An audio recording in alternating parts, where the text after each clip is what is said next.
Just the Tips, a Menmoir, Season 1, Episode 11, Lowkey Bridezillas.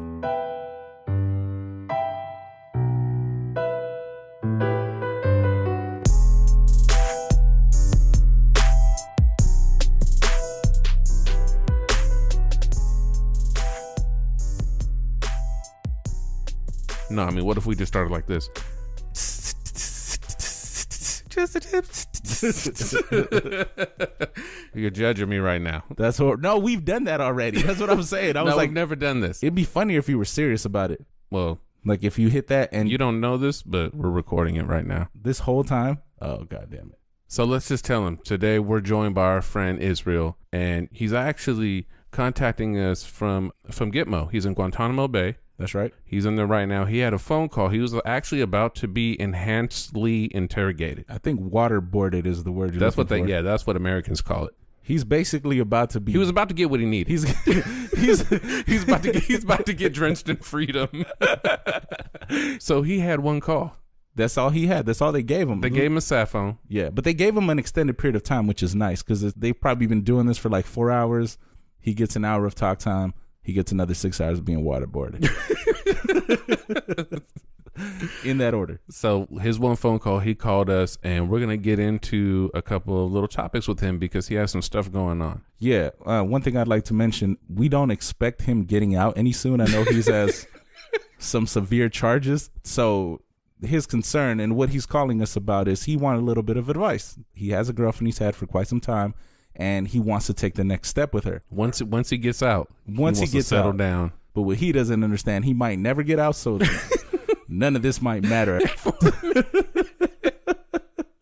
I feel bad for him. He'll be all right, though. So we're going to cover that. We also have an ad that we did for our friends over at the BickerBots podcast. And we've been connected with the NSFW podcast network, and that's just a network of some shows kind of like ours. Mm-hmm. You know, they salty with the language. That's right. Right up our alley. So you can check them at NSFW Pod Network, and then also hashtag NSFW Pod, and you'll find a lot of our memoir stuff is there, and there's a couple other shows, including BickerBots.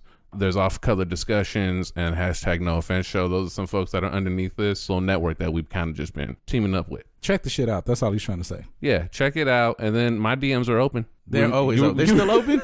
They're still open? They're depressingly open. How dry your catching has been, and you're still man, shut it down. Yeah, no, I mean, I'll never do that because that means I no longer have hope in my heart. At least shut down the Christian Mingle, bro. All right, so please take a minute, check out this ad. They help us keep it going. We appreciate y'all, and we'll be back in a minute.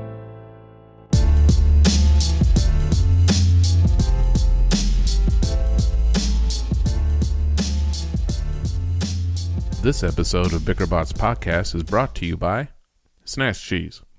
Are you a victim of snatch cheese? Are you concerned it might affect your personal relationships? Has it disrupted your day-to-day activities? Call Dr. Clamson for a consultation today at 1-800-ITCH-JITIS. That's 1-800-ITCH-JITIS. For more information, visit www.snatchcheese.gov. All right, and we're back, and we're going to bring to you something we're calling now Ask the Guys. That's a new segment that we're putting out there. It's similar to our mailbag, but the difference is we have live guests. Yes, we do. We want to introduce America and the world to Israel. Hello, good morning. Good afternoon. And good night.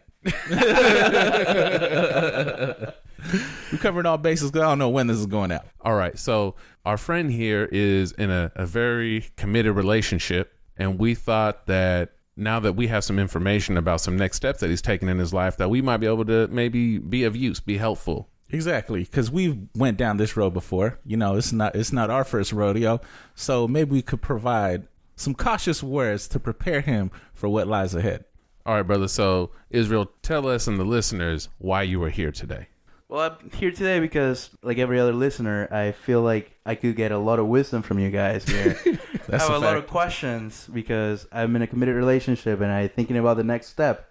And who better than the experts here to provide me with some guidance? All that last part was true. That's all facts. That's all. So he is here to talk to us about his relationship. So how long have you been in the current relationship? It's been over 3 years already. Okay, and how do you feel about this woman? Woman, right? Yes. Okay, just making sure, because Joe hangs around really soft people sometimes, and I don't know what to expect. I bring it out. Exactly. I'll kiss him on the mouth on break. Watch. Right. So 3 years, that's pretty good. So how are you feeling at this moment? Where do you feel this relationship is going? Well, I feel like it's a serious one, and we've been talking about next steps and what are our plans together and all that. And I feel like we both are ready for the next step. Actually, I have a few things pending, but in the near future, I am going to be proposing to her. Okay. So I kind of want to get some insight into what are the things that I should be aware of, and what are certain things that, you would recommend from all of your experiences. Okay, that's perfect. Now, we got plenty of that. We got all the info. Many things will be said. But being that it seems to me that you actually have specific questions, so why don't you go ahead and start with one, and we'll go from there. All right. So my first question is, how should I ask? I wouldn't say an uneventful proposal, but I didn't really plan it that well either. I pretty much got the idea a couple weeks ahead. I was like, all right, I'm going to do this. The following week, I started prepping, making plans, saving some money. The week after that, I bought the ring. 2 days after that, I want to go talk to her dad. Pulled up on him at his job. Rolled at like 2 PM. I'm like, hey, he works in the city, by the way. Hey, how you doing? And he was just basically, what are you doing here? Like a mad concern. And I was like, I plan on proposing to your daughter. And I showed him the ring, and I told him, this is what I'm trying to do. You know what he told me? The man says, are you sure? Like, are you sure you want to marry my daughter? So I said, yeah. So he gave me the go ahead, and I really couldn't wait. I was going to wait till like Christmas, but I did it like a week and a half before Christmas. I went up to Berkeley to, what's it called? National The Observatory. Lawrence Hall of Science? Lawrence Hall of Science. Whatever. I went up to Lawrence Hall of Science. I picked her up from like school or class or something, like at 6 PM, and just drove up there like, you trying to do this? And she was just like, yeah. She was happy, but it wasn't like. You mean she didn't go super extra? Nah, surprisingly. That is like her DNA. It was more of disbelief. Oh, she thought she was playing. That was yeah. She probably thought I was playing. She didn't believe you. That's what it was. I feel like she was waiting for me to say, this is a fake ring. I'm just kidding. Let's go have some dinner or something to that effect. So it was a little uneventful, but I at least attempted to try to make it cool. But the reason I did that, number one, I'm trying to save some money. Number two, I'm not trying to embarrass myself in front of other family or friends and shit like that. So doing that can go wrong. So I made sure that I saved some coin and put myself in the safest place possible to make it happen. So I'll just go right into mine.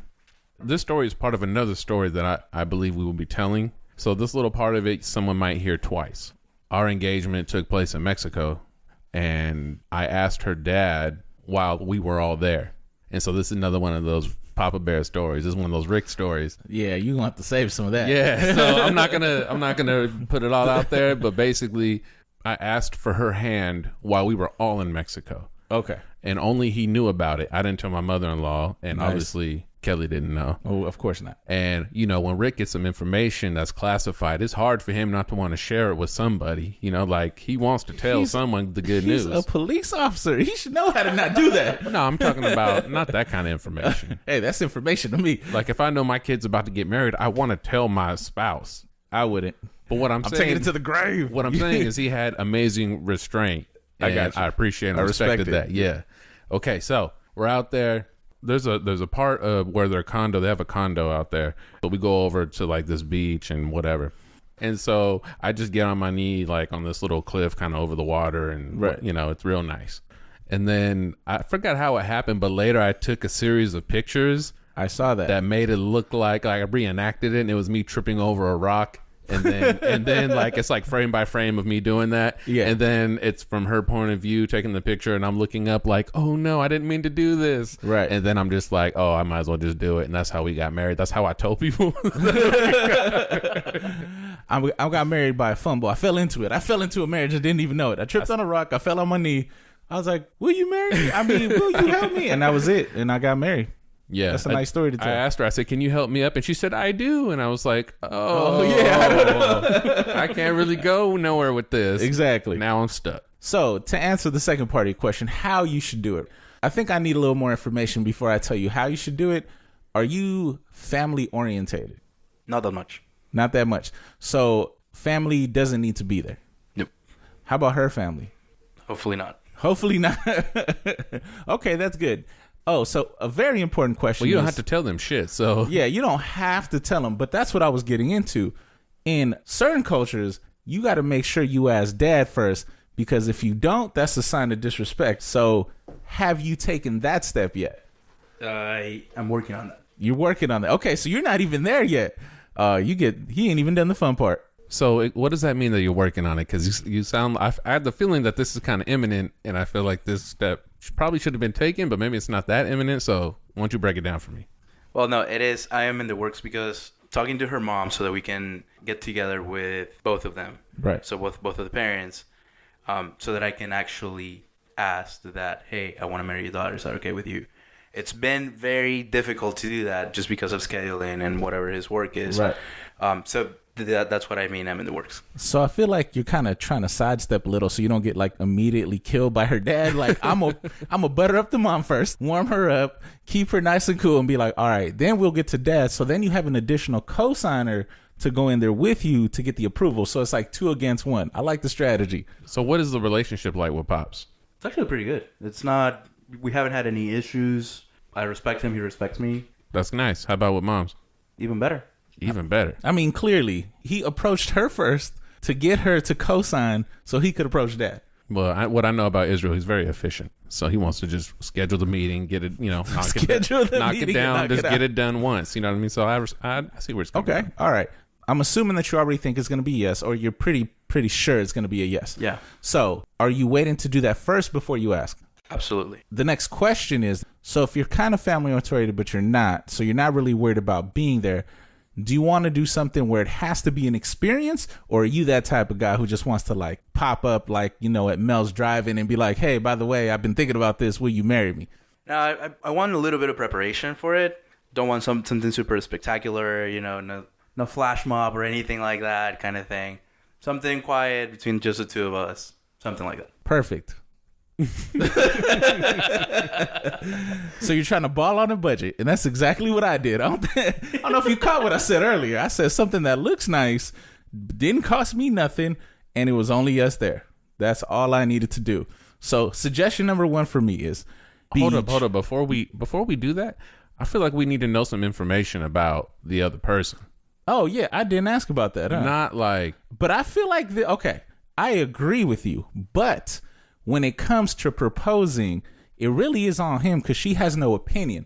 So I'm kind of digging into what he wants to do because she just shows up. If we're giving him ideas or advice, if it's like she's not a flash mob person and we say, hey, let's do a flash mob because we don't know that about her, it doesn't matter. Then we're going to give him bad advice. I don't think that matters. I think that's irrelevant. I think her opinion on how she get proposed to does not matter. This is your show to me. This is where you get to shine. That's the way I look at it. But you got to do it on a budget. Let me shine.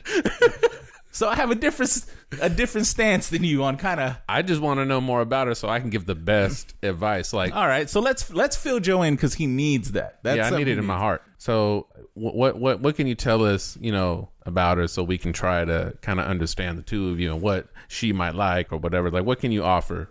Okay, all right. Well, she's a little bit younger than me. About a year and a half younger. She's 41?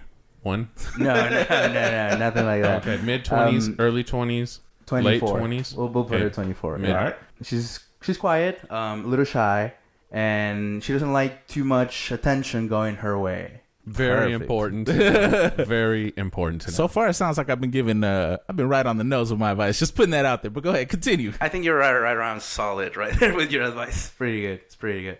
So yeah, it's she's not too fond of too much attention going her way. I feel like she would prefer something quiet, something that doesn't involve too much extravaganza kind of thing. And I feel like that's the way I would go. Okay, so that's really helpful for me because now I have an idea of who she is, right. Even though that's kind of for the audience because I know who she is already. So, I know her. He's like, I know what it is. So what's funny is now that you've actually said that, I want to retract what I said what you should do. Now I feel like you should do something extravagant. I think you should kind of go all out, like, fuck it. Because you know what I mean? It is going to be a special moment. That's not the type of stuff she likes, but she will never forget that. Why? Because you got her out of her comfort zone. It's hard to say no when you're out of your comfort zone. You know what I'm saying? That's going to be a yes in my book. I have an idea or the outlines of an idea right now that I feel really good about that maybe most people that are just good humans wouldn't. So I'm already there. Fill me in. Okay. I think I like the best of both worlds approach. So we do a little bit kind of both. It's going to be 2 proposals. 2 proposals? Yeah. Oh. Okay. So the first one is going to be the one that you actually want her to experience. So let's say we come up with something and we do it on the budget, we do all that, and you can get into that, right? Right. So whatever it is that you're talking about right there is the first half of my plan. Okay. The second half of my plan, the one that I feel so good about, enlighten him, is you tell her, I don't want to say anything to anybody yet because I want to tell my parents first, or I want to tell someone first. So it's like, don't tell maybe only your parents, but don't tell anybody else. Don't tell no friends. Let me tell my parents first, right? Keep it low key. That's an excuse, right? That's the reason. Something like that. I have to tell this person before we just start telling anyone. Okay. So let me do that. And then the next time you're together with a bunch of people at a place where it's not appropriate, drop down to one knee and ask her to marry you again. And no one else knows that it's the second time. And so the more just like you're at a kid's Chuck E. Cheese birthday party, and you just drop down to your knee in the ball pit and just ask her to marry you. And everyone's like, oh my God. And they're all excited and tripping. And she's like, damn, because I couldn't say anything. Now I have to go through. That's perfect. The perfect, worst possible proposal story. And it'll be legendary, and you'll tell your grandchildren about it. Yeah, that's the nice okie doke. I do like that. Because it's kind of like what I initially said, and then I retracted it. Now I'm on your second part. This is perfect. So with that, if you're going to cover both bases, like I was saying before, take her to a nice park, a nice view, a beach. I would suggest taking a little trip, maybe a little staycation, stay within 2 hours of here, Monterey Bay or something, anything like that. Do we have a budget? You know what I mean? Like, what do we... No. I mean, you could rent a hotel, but I'm saying like the proposal in itself, part of that is like, I'm going to take a trip, but I'm going to ask you there, but it ain't necessarily like spending on the proposing. You see what I'm saying? You can go to Golden Gate Bridge and do it right in the middle when it's like a cold day, so no one's really watching you, or yeah, or walk down to like Baker Beach or whatever. Perfect. But then, as Joe suggested, I got other ideas for you. I'm thinking proposing at like in a ballpark, but not like in the middle of the game. 3rd inning, no reason. You're ordering some fucking cotton candy and you just drop and do it. So your section kind of just wilds out a little bit. I would actually invest money into the board announcement. Board announcement? Or like, on the scoreboard, you can put it up there. And That's then, right. And then once you see the name, you tell her to look up there and everyone's like, oh my God. And then you're like, and then you get on the one and knee. she has to say something. She can't just look at you and be like, no. That's true. She's going to have to be like, yes. It's true. I did this It's earlier. on the board. It's on the board. I could see it. You could do it in the middle of the bar station. You gonna have it echoing in there. Yes. Yes. I would do it in the middle of a grocery store. Just right next to the onions. Yeah. Right next to the cucumbers. Be like, look, baby, I got something meaning to tell you. Put the broccoli down. I got a question for you. That would be nice. You know where else you could do it? I would say do it in the middle of traffic. Just stop cars. Stop the car when it's going slow. Just prep yourself for 4:30 heading to the city. Just ghost ride the whip. And then kneel on the hood and be like, bang. So everyone in the vicinity will see you do it. And I doubt they'll be honking, but it'll be positive honking. Oh man, this is gonna be so great. This is great. We're telling you because we feel like you're already gonna do it. You know what I'm saying? We're telling you because we're preparing for it to happen the way we're saying it should go. So what do you think about any of that? Great ideas. I feel like I could easily do any of them and I'll still get a yes, so it's great. Do any of those move you in any way? Did you see a highlight in any of the ones that we suggested? Yeah. The traffic one. See? It's always the ridiculous ones that work. Yeah, exactly. That work the best. All right, good. So at least we gave you a little idea. What's your second question? Second question is, between the ask and the actual wedding, what changes? Ooh, that's good. I like that. That's a great question. Do you have any idea how far out it'll be? Probably about 12 to 14 months. Okay, so about a year. That's perfect. So I always suggest between a year and a half, you need to give yourself that gap, which you can expect. There's going to be a Bridezilla, but it depends on the range of Bridezilla that it'll be, right? So they could be like a low-key Bridezilla where it start getting tense during the middle when they're trying to do the prepping, and there's some that'll just go like way and wild out. Now, what your concern should be, if she goes all the way 10, it's going to make you question why you want to marry this woman. But what you should know is that is a Bridezilla stage. Usually, once that's over and you get the wedding, all that angst of that shit goes away, and then you got other problems.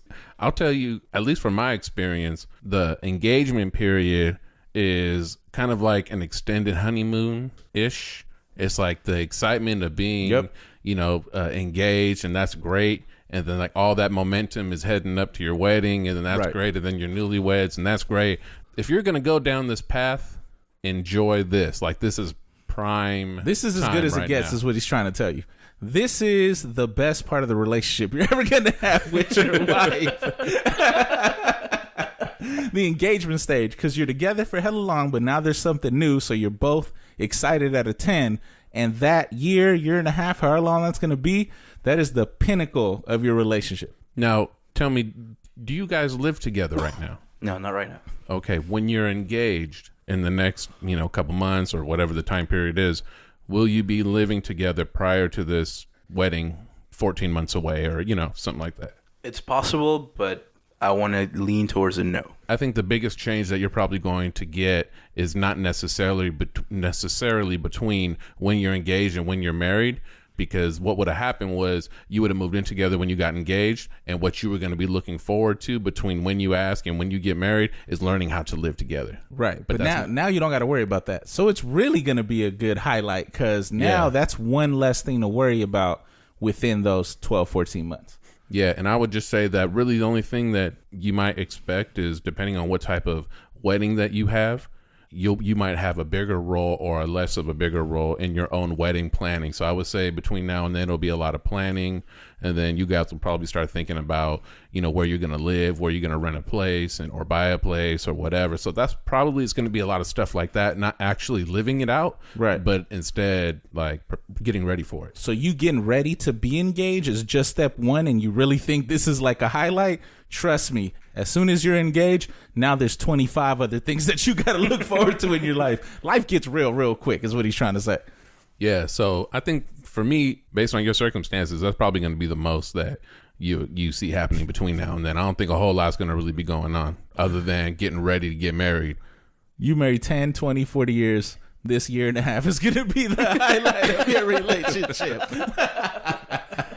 Okay, what's your next question? Or anything else about that? Or did we... No, you got to cover. We cover some? Okay, all right, what's your next one? You've covered family interactions in past episodes of the podcast.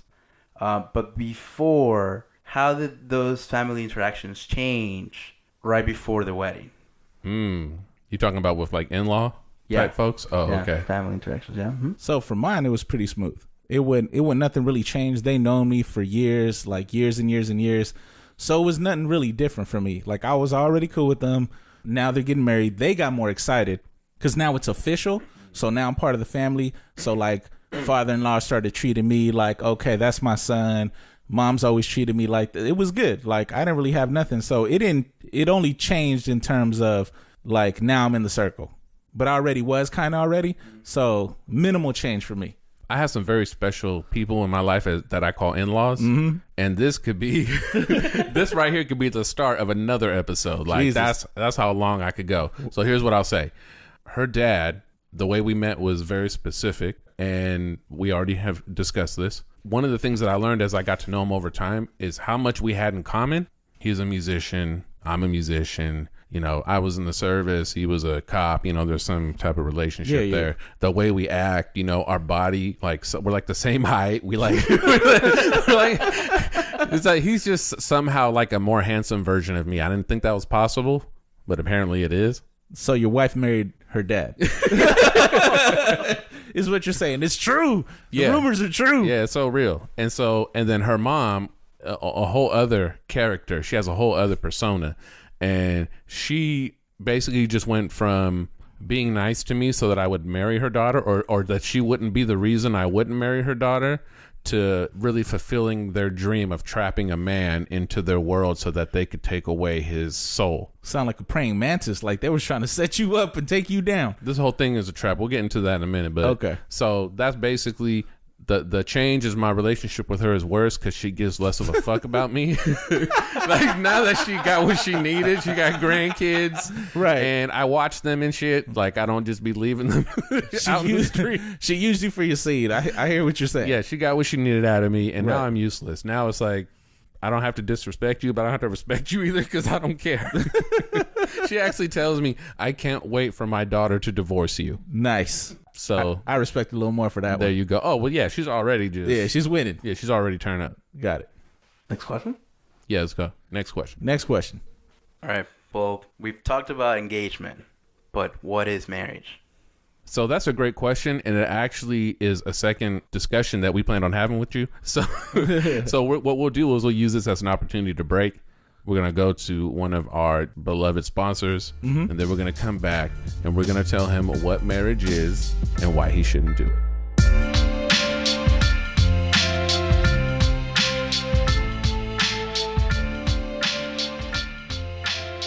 This segment is brought to you by the new startup app, Jailhouse Connections. Jailhouse Connections, the App Store's #1 provider of blue balls and extramarital affairs. Okay, so we're back with our boy Israel. Now, your last question, I don't know what number it was, but it was, what is marriage like? All right, so one of the things that you're going to experience, you're actually going to be expected to move in together, right? Because you're married now. So the first part of your relationship, being a married couple, is learning how to live together. And what I mean by that is all the little stuff you did on your own, the little quirky shit she probably did on her own. So if she's like a nail biter, you're going to find out. So all these little low-key things that she kept that no one ever saw because, you know, she lived alone, you will now get to witness. Yeah, there's a whole lot of shit about people that you find out after you get married. Even when you live together and you're not married, right? You don't see it all yet. Really, you're not married until you've seen your spouse like shit, fart, piss, and barf at the same time. You know what I mean? I was thinking that too. They're like a baby, and then a baby flies out, and then you're just like, "That's a hat trick, bitch!" Like you just did all the nastiest shit I could see at once. You did that shit.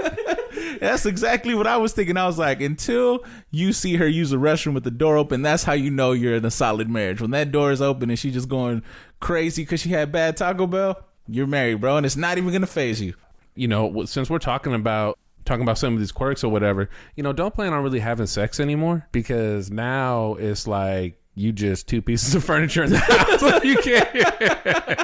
Yeah, there's a diagnosis for that. Like, it's a real damn thing. You can WebMD this shit real fast. Like mermatitis. Mermatitis, yeah. If you get mermatitis, like and only actually the scrapings of the scales of a mermaid's tail will actually reverse the effects. Yeah, it'll bring you back. It'll bring you back. It'll give you. It's like hope. magic fairy dust. You got to sprinkle it on there like seasoning, and it'll start bringing it back. From the moment you say "I do," it's like slow corrosion of your genitals over a long period of time. It's like for every year that you get older, your penis gets older 3 more years. It's like your dick ages. Once you get to a certain age, your dick ages in dog years. You know what I mean? And next thing you know, your dicks look older than your balls. How are my balls so round? How my penis so shriveled? My balls look amazing now. What's happening exactly. here? And that's one of the reasons why older men are really cocky. You know, them 60, 70-year-olds, they're all smooth and swaggy because they got a lot of balls. You know what I mean? But the penis is gone. Yeah, that shit has been dead. It's death. That shit is like dust. Yo, when you try to pee, it just goes. The tip of your dick coughs every time you piss.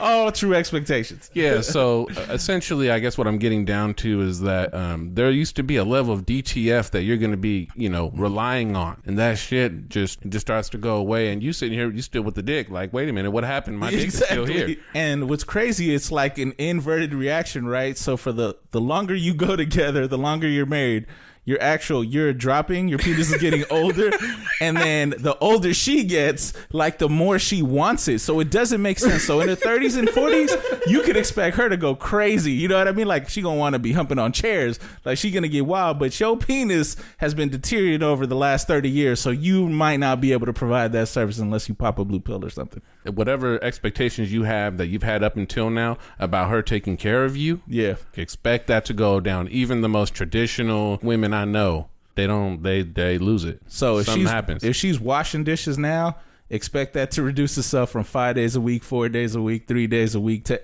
on occasion cleaning the house, watching the kids, just standard stuff that just a respectful wife would do just to help you out. I'm not saying do it 100%, but give your 50, not your 30. You know what I'm saying? So from what we already said, is there any of this that concerns you? No, I feel like I really look forward to work now. You're gonna become a workaholic. Now you understand why I'm so good at my job. Exactly. I'm incredible when it comes to work. Yeah. So okay. So what else? What do you got so far? What are you taking away from this right now? Taking a lot away, and it's really, really overwhelming. But I feel like you guys have highlighted the most important stuff right now. And if there's anything I'm taking away with me is that I'm not as social ready as I thought I was.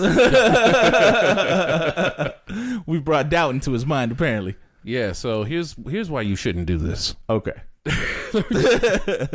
Let's get real here. We've already, covered some of the basics. They're not going to take care of you. They're not going to do this.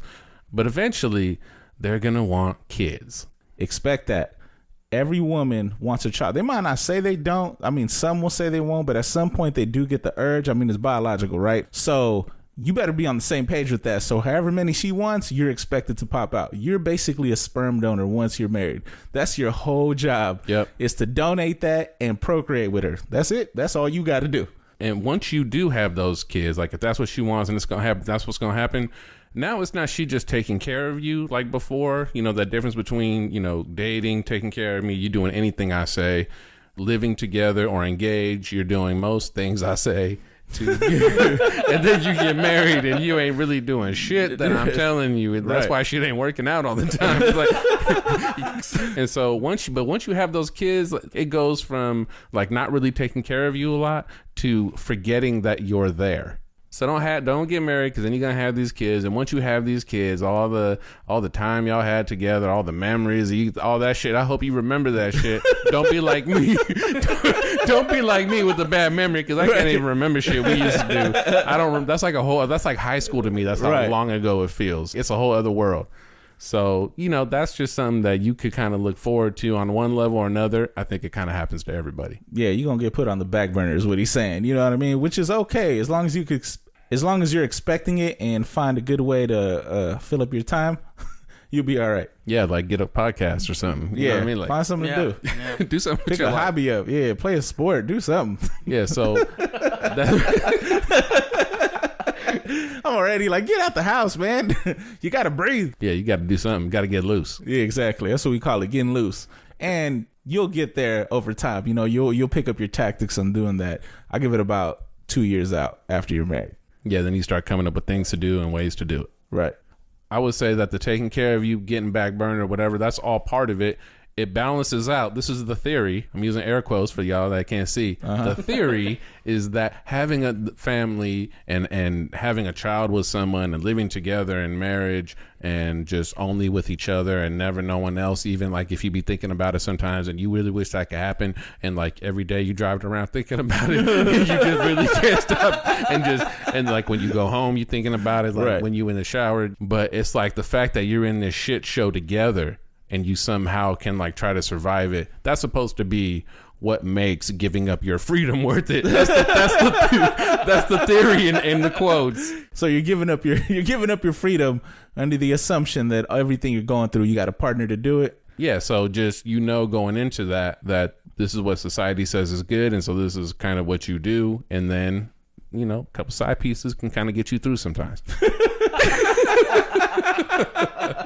We're not condoning or advocating that. No, we're not condoning Just through it. research, what we've seen is it can be helpful to other people's relationships. Yeah, I was on Tinder and Backpage doing research. It's research for the show. Right. And Craigslist. And this is all for inquiry. All for inquiry. Yeah, all for inquiry. Let Go. I thought it was a furniture thing. No, they slinging hoes. They slinging hoes on Let Go. Like you don't know what's happening out there. That's not a couch. Like So. And then the final thing of why you shouldn't do it is that they're ruined.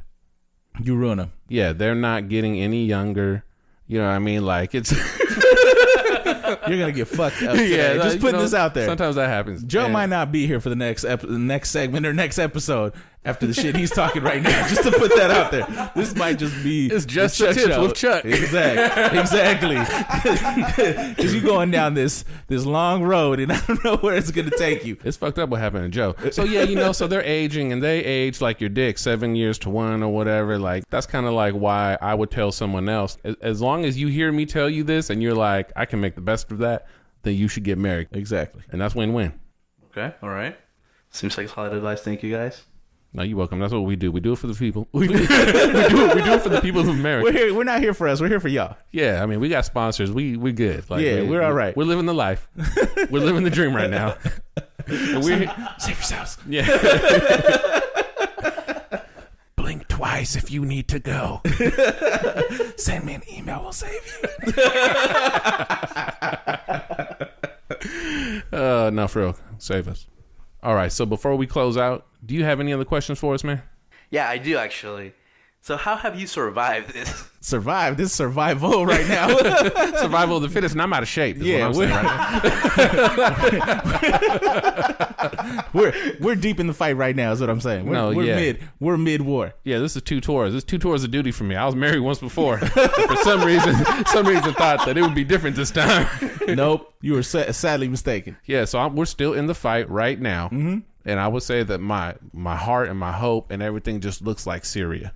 You know what I mean? Like it's bombed out and depleted. I'm war torn. You know what I mean? I'm like England, World War II.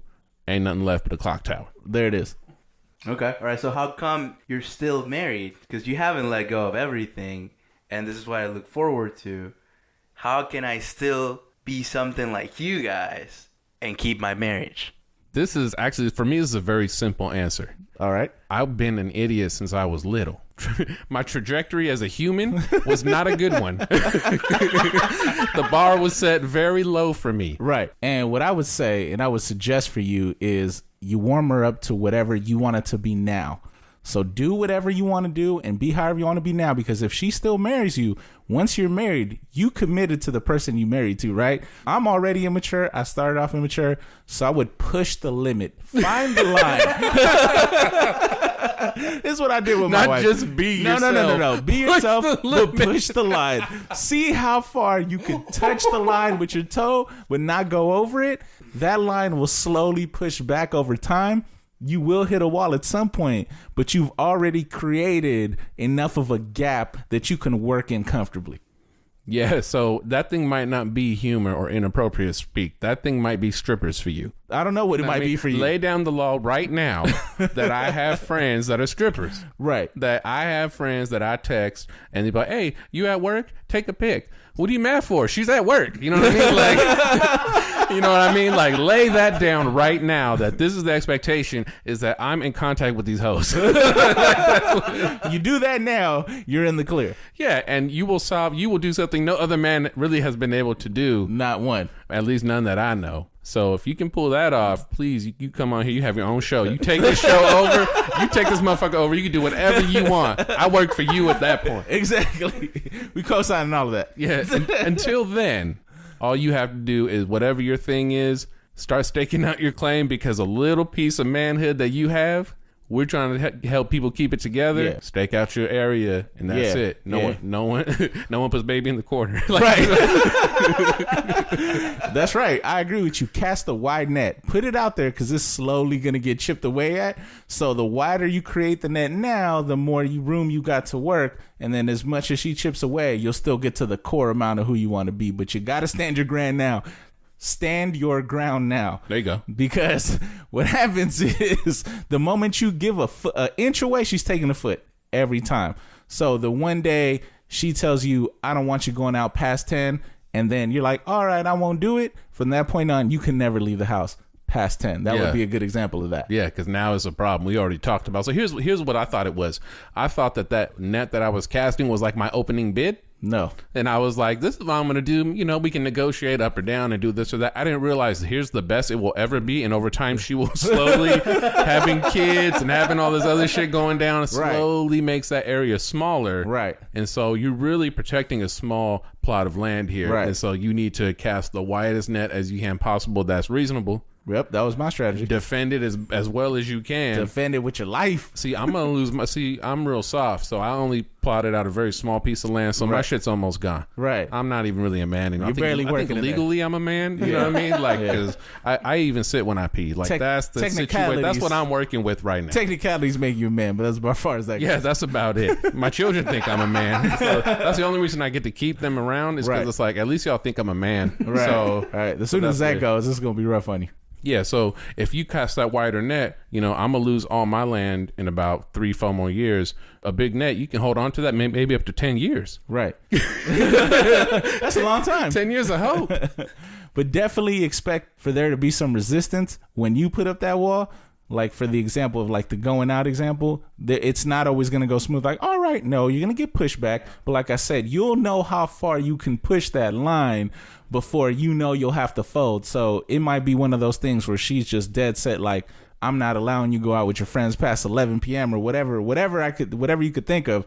And if that's like a hard line, if that's one of those what we call deal breakers, then you might have to fold because she might really walk away if you keep doing what you're not supposed to be doing. I can't have you pulling your dick out in front of my parents every goddamn time we go over. But you're over here like, I'm a nudist. I got to let it shine.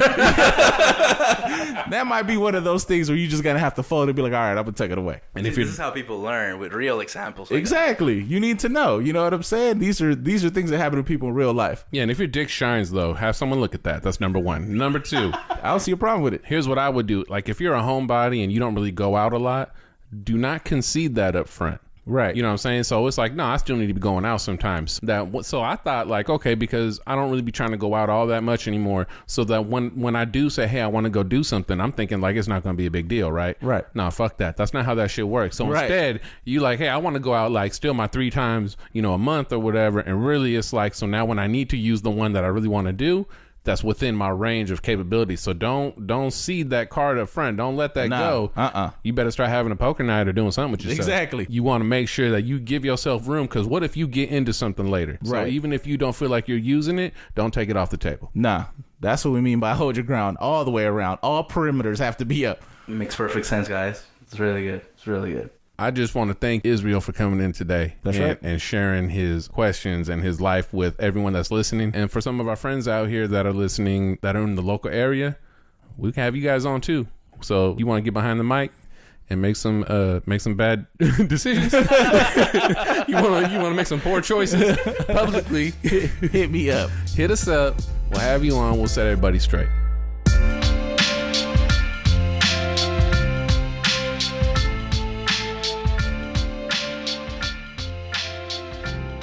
So thank you everybody for joining us. We hope you enjoyed these segments. Special thank you to Israel, calling in from the middle of nowhere in a dark hole where he's being violated in a variety of ways.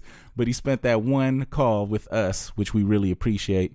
I'll make sure I put a little money on his commissary or whatever to hold him over for the next 2 to 3 years. Yeah, and also, if y'all like what you're hearing, please connect with us on Twitter at Menmoirs, Menmoirs.